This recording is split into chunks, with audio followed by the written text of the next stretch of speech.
una vez estaba jugando con un primo X, una situación X en el pasado, pero como se almacena en mi cerebro y mi cerebro cambió totalmente de estructura, realmente no podría recordar eso, pero yo lo recuerdo, tengo una identidad personal. Por lo tanto, si yo completamente he cambiado de cerebro, pero sigo recordando esas cosas, significa que hay algo inmaterial, justamente, que se ha mantenido conmigo durante todo ese tiempo.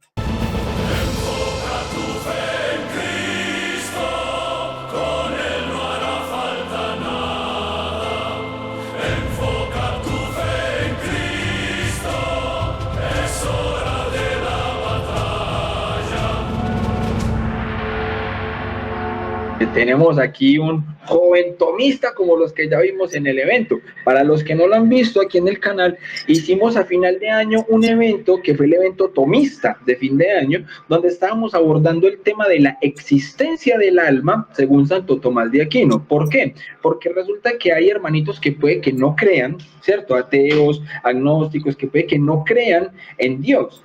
Y allí decíamos que si a alguien se le puede demostrar, ojo, obviamente a un materialista, se le puede demostrar la realidad de una espiritualidad, la realidad de un alma espiritual, va a ser mucho más probable que desde ese camino que digamos puede ser más sencillo, pueda aceptar de otros argumentos más complejos sobre la existencia de Dios. Entonces, eso fue lo que hicimos en este evento, demostrar la existencia del alma desde la filosofía tomista. Y en ese orden de ideas, hemos estado subiendo también al canal varios clips de lo que ocurrió en este evento. Para los que de pronto no quieran ver el evento completo que dura 2 horas, entonces lo hemos estado también subiendo cada intervención de los hermanos. Y queríamos hacer este programa con Daniel, ya que ese día no lo pudimos hacer, entonces le vamos a pedir a Daniel que nos regale hoy aquí, en este programa, ese tema que no nos pudo regalar aquel día. Entonces, Daniel, hermano, ¿cómo podemos abordar los argumentos en contra de la existencia del alma? Cuando llega alguien a decirnos, no, es que el alma no existe por esto y por esto, entonces desde Santo Tomás de Aquino, ¿cómo podemos abordar ese tipo de cosas? ¿Por qué? Porque como les decíamos hace un momento, tanto los jóvenes en un colegio, un profesor de filosofía, como en la universidad, se van a encontrar con muchas de esas posibles o probables objeciones a la existencia de una realidad espiritual. Entonces, Daniel, hermano, ¿cómo podemos abordar esto y cómo nos enseña Santo Tomás de Aquino a abordar este tema de la existencia del alma? Bueno, un tema muy interesante y complejo, de hecho. Aclaración, yo soy más de tendencia de tomismo analítico, los demás eran como, de los que estaban ahí, tendencia más como intensivo. Pero en todo caso, no son incompatibles los argumentos y los contraargumentos que los contraargumentos que voy a presentar ahora con el tomismo. De hecho, Fesser, en su libro Philosophy of Mind toma estos argumentos de carácter un poco más analítico y los concilia un poco con el tomismo. Ya esta aclaración, el típico argumento clásico de los ateos que me parece igual interesante porque no es un mal argumento y ni siquiera es un argumento en contra. Se suele presentar como un argumento en contra, pero realmente no lo es, que es el problema de la interacción. Cómo el alma realmente interactúa con una cosa inmaterial, interactúa con el cerebro. O sea, se ha visto, por ejemplo, que, no sé, cuando hay problemas en el cerebro, hay problemas en la experiencia subjetiva y lo racional también, y eso alguien podría decir, bueno, se indica más al materialismo, ya sea de corte, no sé, reductivo, o sea, que solo somos cerebro, o que realmente de corte, no sé, también emergentista, que sí, existe una realidad inmaterial, pero que emerge justamente de lo material, o sea, que realmente depende del cerebro, sino que realmente no es una objeción completamente como cómo interactúa, o sea, cómo algo material interactúa con algo material, o sea, es raro pensarlo, porque uno no tiene el poder causal para como interactuar con el otro, cómo realmente interactúan el cómo, y eso igual parece una objeción demoledora para algunos teístas, pero realmente si uno lo piensa, el cómo de hecho, esto lo estaba viendo en un libro justamente de Craig y de JP Morland, que justamente decía que el cómo no es una negación, sino como una petición de una explicación. O sea, que no sepamos el cómo se hace, realmente no significa que no sea real. De hecho, ya partiendo un poco de esto, hay casos, por ejemplo, en teorías cuánticas, que los campos de fuerza pueden interactuar con las partículas. Los campos de fuerza realmente son de un carácter distinto, o sea, son una fuerza, que lo material, y aún así tienden como a tener relación causal. O, por ejemplo, tenemos muchos ejemplos más, como por ejemplo, no sé, está el de el entrelazamiento cuántico, que realmente el espacio entre dos partículas que están en un extremo una y otra, si uno toca una, va a afectar a la otra. Y eso igual causalmente es raro, pero hay muchas teorías actuales que nos indican que realmente es algo que pasa, no es que estamos mal interpretando, sino que realmente pasa. Y eso igual da como una analogía para pensar que justamente no es algo irracional, o sea, hay cosas de cierta naturaleza que incluso llegan como a interactuar con otras cosas que no son de la misma naturaleza. No es una contradicción en sí mismo, o sea, el punto del ateo y lo que debe ser el ateo, o en este caso el materialista, es afirmar que es imposible o que no hay explicación, pero el que no se sepa cómo no significa que no haya una explicación que aunque no sepamos existe, y no solo eso, sino que hay casos que realmente cosas de naturaleza quizás no inmaterial, pero de otra naturaleza interactúan con otras cosas. En todo caso, el reduccionismo no puede explicar muchas cosas, y un ejemplo de esto es de un ateo, curiosamente, que es David Chalmers, que en su libro La mente consciente explica con una teoría modal justamente este experimento mental que es el experimento del zombie filosófico, que es justamente que si uno se puede imaginar, por ejemplo, a un ser igual que yo, Daniel, una réplica mía en otro mundo, que realmente no sea yo, que parezca yo por externo y que la gente por fuera diga, ah, hola Daniel, ¿cómo estás? Y yo digo, hola, pero realmente piensan que estoy vivo, incluso que tengo experiencia subjetiva, o sea, que cuando yo me golpeo de verdad me duele, pero realmente ese zombie es igual a mí, en todo sentido, o sea, físico, tengo la misma estructura cerebral incluso, pero no tiene experiencia subjetiva, o sea, veo negro, ni siquiera es que vea negro, no veo, no tengo experiencia subjetiva, no puedo leer ni nada. El punto es que si justamente no se puede separar y me puedo imaginar eso, o sea, me puedo imaginar que yo no tenga experiencia subjetiva, significa que no hay una relación directa entre la estructura cerebral y también mis experiencias subjetivas, o sea, que no son lo mismo.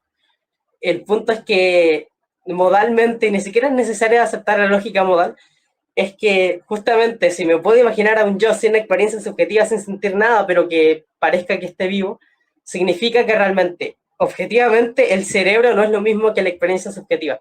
O sea que una es de otro carácter inmaterial y la otra es de carácter ya es material, pero también interactúa, eso no lo negamos. Y la mayoría, incluso el helemorfismo, incluso acepta que interactúan, que es lo que plantea Santo Tomás en el helemorfismo aristotélico. Otro argumento que me parece interesante es de Michael Huemer, que también es ateo, para que vean que el alma no es solo algo de religiosos terrible, así como, y que solo los religiosos lo defienden porque les conviene, y no. Michael Huemer es de hecho un ateo que ha debatido incluso en contra de la religión. O sea, no sé si decir que es religioso, pero le parece que las religiones no deberían existir. Ya esto es más porque también entra en teoría política libertaria y todo eso. Pero el punto es que él acepta el alma, y ni siquiera como un epifenómeno, o sea, que emerge del cerebro, no. Él acepta el alma como algo externo, o sea, que realmente es una sustancia distinta al cerebro. Y él llegó, y el argumento que más le convence es justamente este de que, a ver, imaginémonos que yo de pequeño, el yo de pequeño y el yo actual han tenido muchos cambios en la estructura, no solo del cuerpo, sino cerebral. O sea, un átomo y cada átomo de cada cerebro, o sea, de cada cerebro, bueno, de cada cerebro de cada persona y cada átomo de mi cerebro, por ejemplo, ha cambiado. O sea, que ya no es el mismo cerebro, esto ya tiene que ver un poco más con el barco de TC. Que es como que si yo cambio totalmente, no sé, un barco, pero sigue teniendo la misma estructura, le cambio una pieza, le cambio otra, y al final es la misma estructura, pero con piezas nuevas, sigue siendo el mismo barco, lo más razonable es decir que no, porque no tienen la misma estructura material. El punto es que si, según la ciencia, el cerebro de, por ejemplo, yo de 3 años al yo actual, ha cambiado muchas veces de átomos. Y el punto es que si mi experiencia subjetiva depende de mi cerebro, también debe cambiar. Y por lo tanto no debería, por ejemplo, recordar, porque se almacena en el cerebro justamente esto, no sé, cuando yo era pequeño, una vez estaba jugando con un primo X, una situación X en el pasado, pero como se almacena en mi cerebro y mi cerebro cambió totalmente de estructura, realmente no podría recordar eso, pero yo lo recuerdo, tengo una identidad personal. Por lo tanto, si yo completamente he cambiado de cerebro, pero sigo recordando esas cosas, significa que hay algo inmaterial, justamente, que se ha mantenido conmigo durante todo ese tiempo. Es la mejor explicación, es la más parsimoniosa en todo caso. Por lo tanto, podríamos decir que esto es una demostración bastante, no, como de estilo nueva, así como para la gente que no es tan metafísica o bueno, no le gusta tanto lo tradicional. Esta es una demostración igual interesante que la da un ateo, o sea, no es que lo dé Fesser o algún católico, no, o incluso un cristiano, no. Y un último argumento que me parece interesante es de Thomas Nagel, que curiosamente también es ateo, que es de, lo da en su paper, cómo sería ser un murciélago, que es justamente que realmente, si uno lo piensa, ¿cómo es ser un murciélago? Sabemos que tienen capacidades de un sexto sentido que hace que localicen, aún siendo ciegos algunos, localicen lo externo y justamente puedan evitar chocar con objetos a pesar de que algunos, la mayoría, son ciegos. Y esto sería raro imaginarlo, no lo podemos imaginar. La cosa es que si uno investiga, por ejemplo, el cerebro de un murciélago, no va a poder saber justamente que realmente cómo es la experiencia. O sea, si uno, por ejemplo, la descripción de no sé, de la ley de la gravedad, la descripción en sí es la ley de la gravedad. O, por ejemplo, la descripción no sé, del Big Bang, cómo ocurrió, justamente es el Big Bang en sí, la descripción. O sea que la descripción de algo es realmente en la filosofía de la ciencia y en el método científico lo que es esa cosa. Pero no podemos describir justamente cómo es la experiencia subjetiva de ser un murciélago, tampoco la nuestra. O sea, un daltónico no sabe cómo vive el otro. Alguien que ve los colores de diferentes formas. O sea, justamente, no sé, yo puedo ver esto de color rojo, un libro acá que tengo que es de color rojo, pero él lo puede ver verde, por ejemplo. Pero no sabemos y no podemos entrar en su mente para ver cómo es. Y como la descripción en la ciencia es lo que es esa cosa, justamente, hace que realmente, como no podamos describir la experiencia subjetiva, nos dice realmente que no es el cerebro lo que determina, sino que es algo más externo, es justamente algo inmaterial. Bueno, ya el punto que es para fortalecer un poco la posición dualista y lemorfista de Aristóteles, de Aquino, justamente otra objeción que se tiende como a pensar es que dicen que la evolución es incompatible, en este caso con el dualismo, porque realmente en qué momento se creó el alma del ser humano, si antes, por ejemplo, éramos un simple organismo vivo que salió del agua. Realmente, si uno lo piensa, se está cayendo igual en un sesgo naturalista, o sea, se presupone que todo fue natural, que está bien, o sea, es un proceso natural y que para mí es un hecho, la evolución. pero que justamente no es incompatible con la creación incluso, incluso con la creación del alma. O sea, si uno lo piensa, eh, Dios pudo, y es simplemente, de nuevo, para que el ateo deba como afirmar que es imposible o incluso improbable que Dios haya creado el alma en el proceso evolutivo, debe afirmarlo con un argumento adicional. No puede decir de que no tiene explicación, esa es una apelación a la ignorancia, es una falacia de hecho, la falacia ignorante.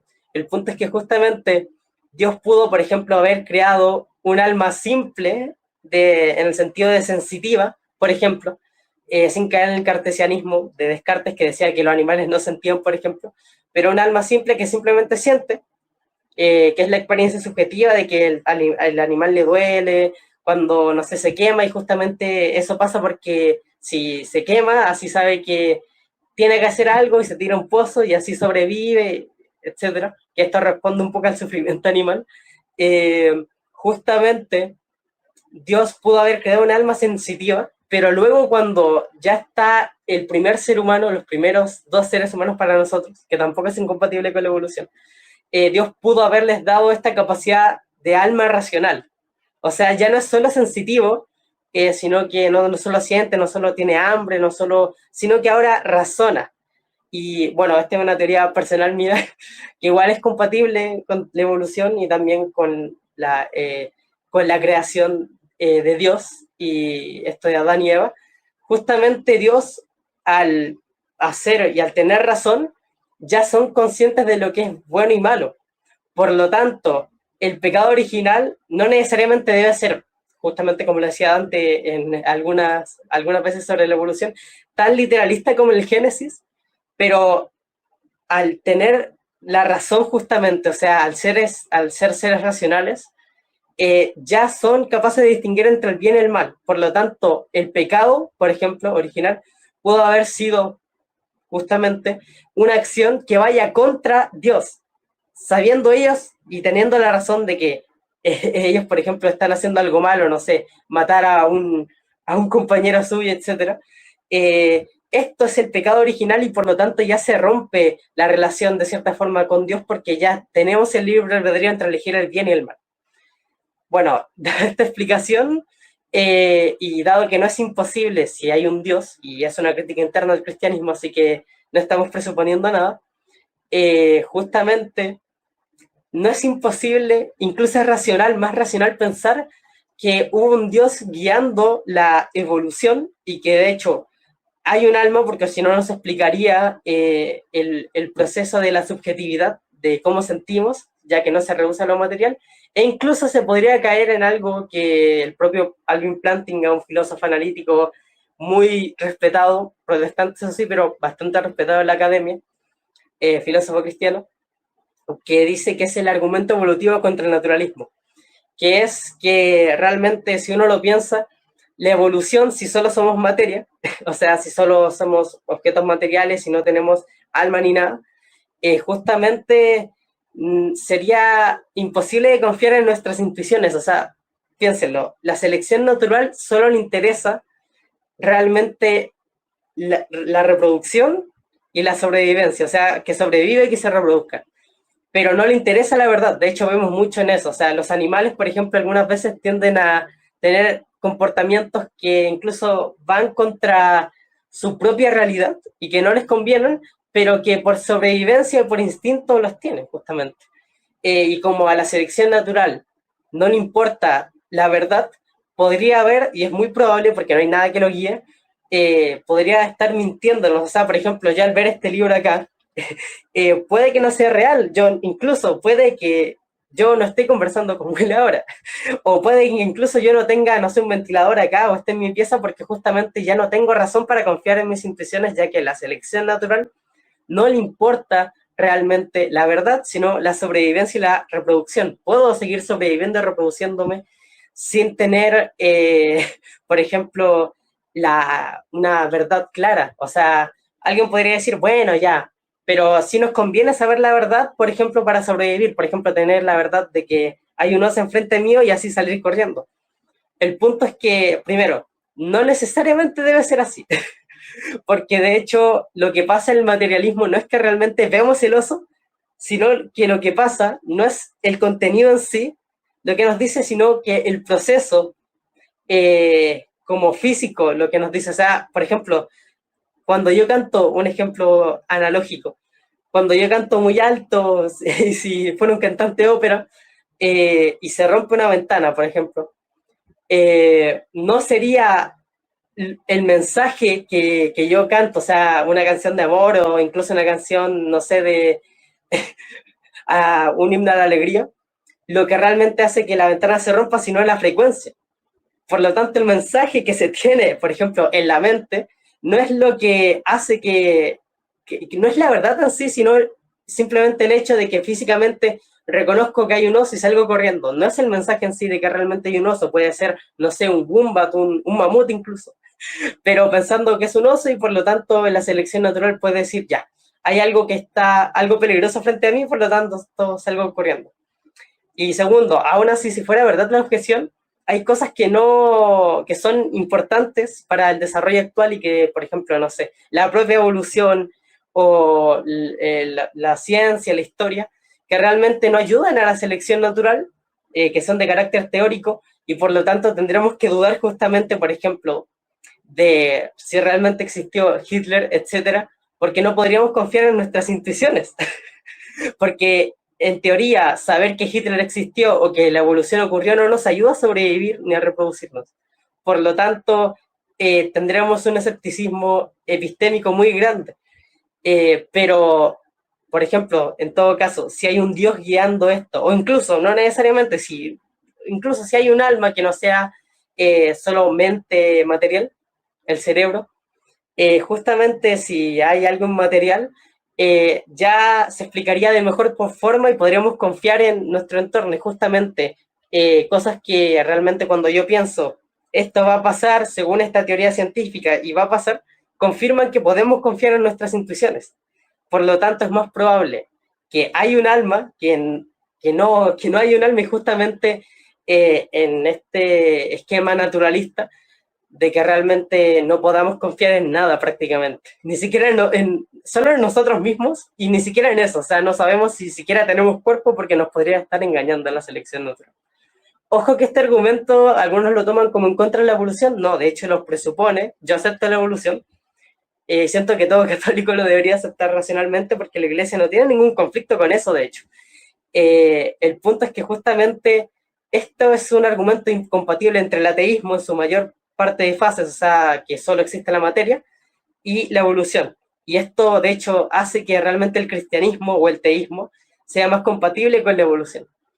Y la última objeción que me parece igual interesante es que, bueno, ¿cómo, cómo se explica realmente eh, cómo se explica realmente cómo lo inmaterial surge o cómo interactúa de cierta forma, ya no la primera objeción, sino que cómo surge de lo mental, o sea, cómo en una mente, justamente, cuando hay una mente racional de un hombre, de repente de la nada aparece así un alma.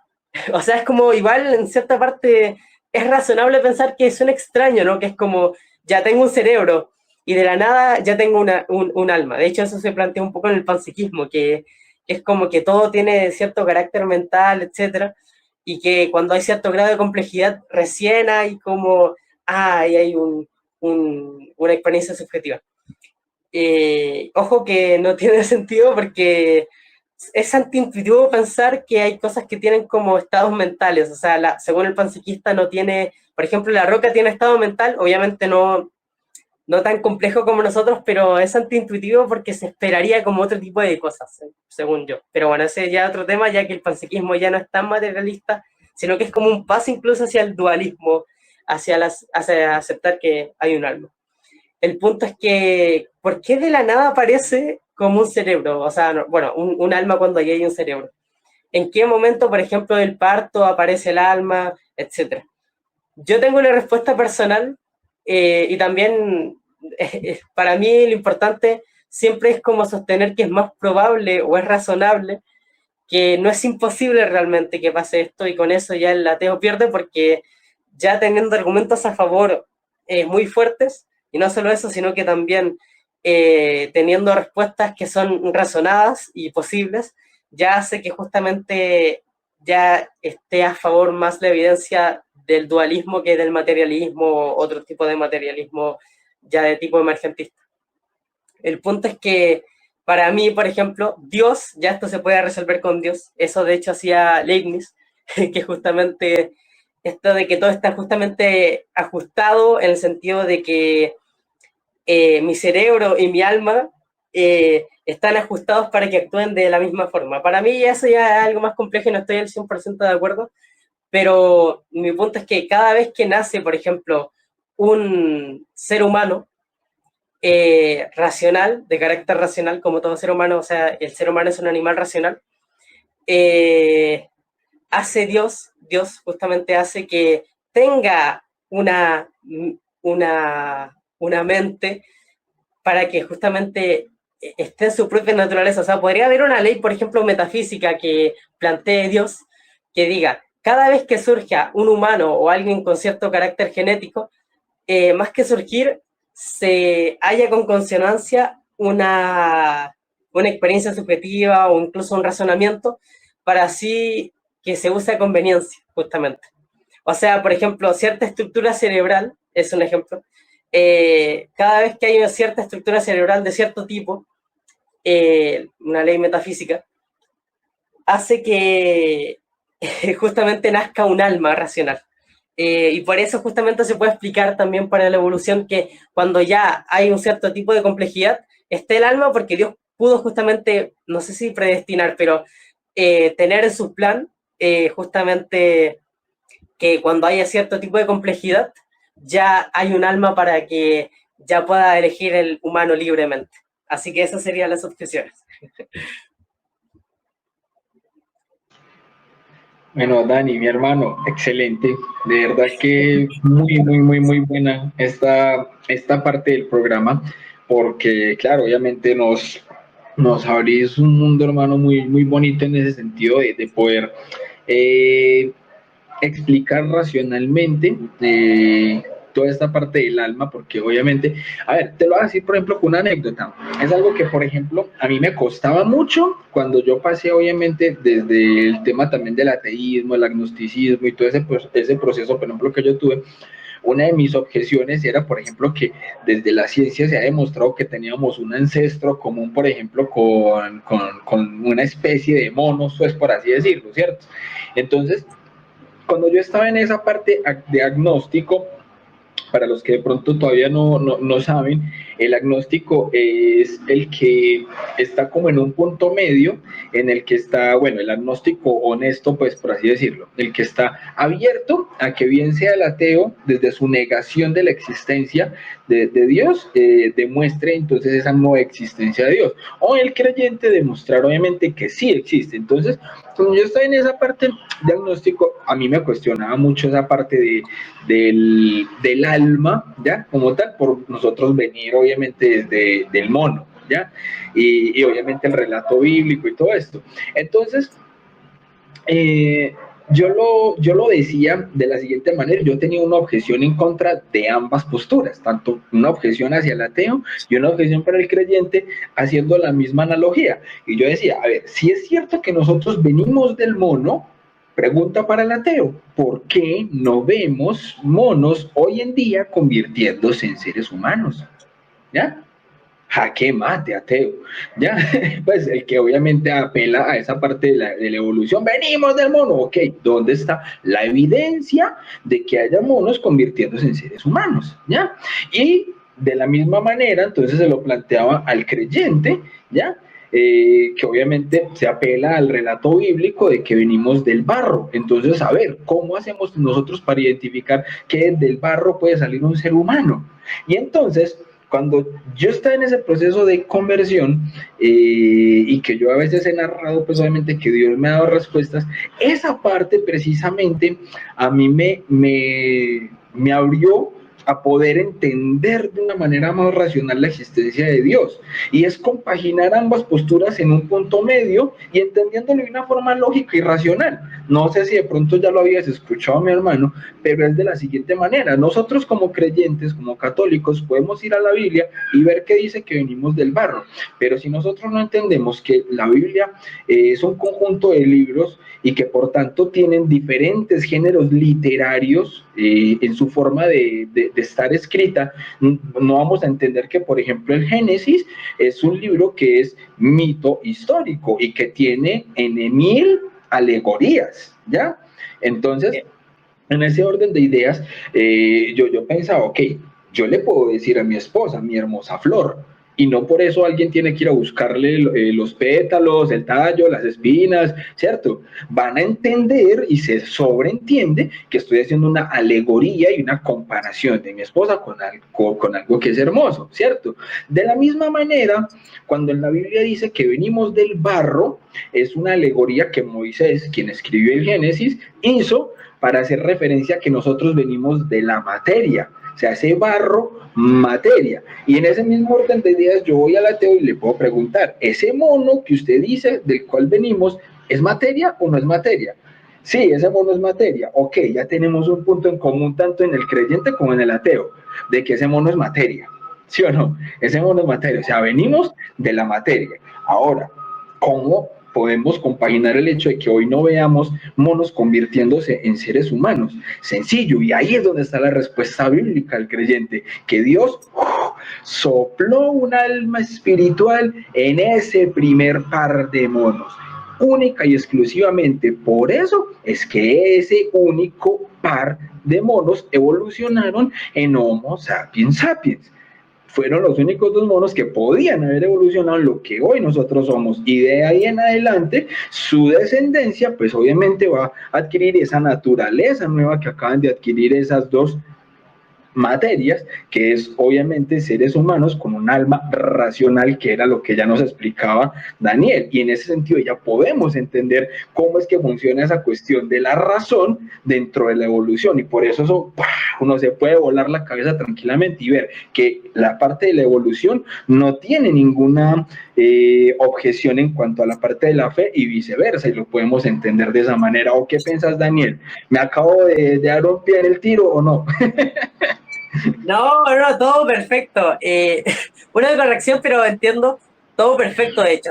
Tienes razón. Esto igual lo plantean varios filósofos y teólogos en especial, de esto del mito historia, que hay muchas cosas, por ejemplo, en el Génesis, que se nota en cierta forma que no está escrito intencionalmente para tomarse como en serio al 100% literalmente, porque hay que entender igual que los métodos historiográficos, ojo, yo no soy profesional, se lo soy alguien que divulga esto, de las ciencias bíblicas también, que los métodos historiográficos de antes no eran tan rigurosos como los de ahora. Antes se creaban historias, por ejemplo, para contar el origen de algo, contando también cosas que eran verdad, como por ejemplo, no sé, tomamos eso en la guerra de Troya, eh, pasó realmente, pero se incluyen dioses en los relatos, pero es porque antes no eran tan rigurosos, justamente tomaban algunas cosas mitológicas para describir algunas cosas que no se entendían en su tiempo, que realmente no está mal. De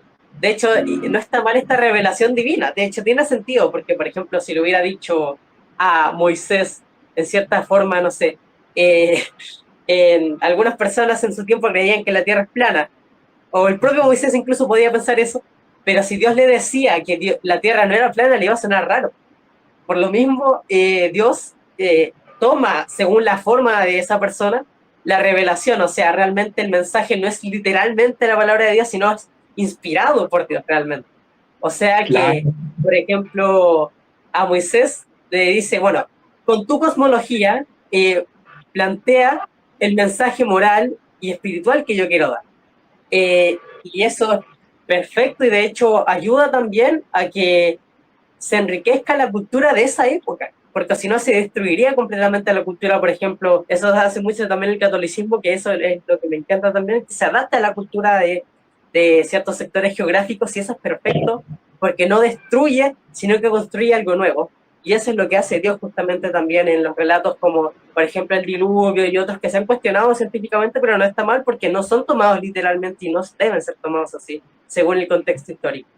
La otra corrección, que realmente la evolución plantea que no es que vengamos del mono, sino que venimos de un antepasado que compartimos con el mono. Pero eso es algo que igual se sobreentiende, así que no te preocupes, se entiende completamente. Qué bien, hermano, sí, totalmente. Eso es muy bonito lo que decías, de que Dios obviamente también se acomoda a nuestra propia época, a nuestra propia cultura. Sí. Por eso obviamente a Moisés le dio la ley en tablas de piedra. Imagínate que a Moisés le hubieran dado entonces los 10 mandamientos en una USB. ¡Qué mala! Dios se Sí. adapta obviamente a la cultura, ¿cierto?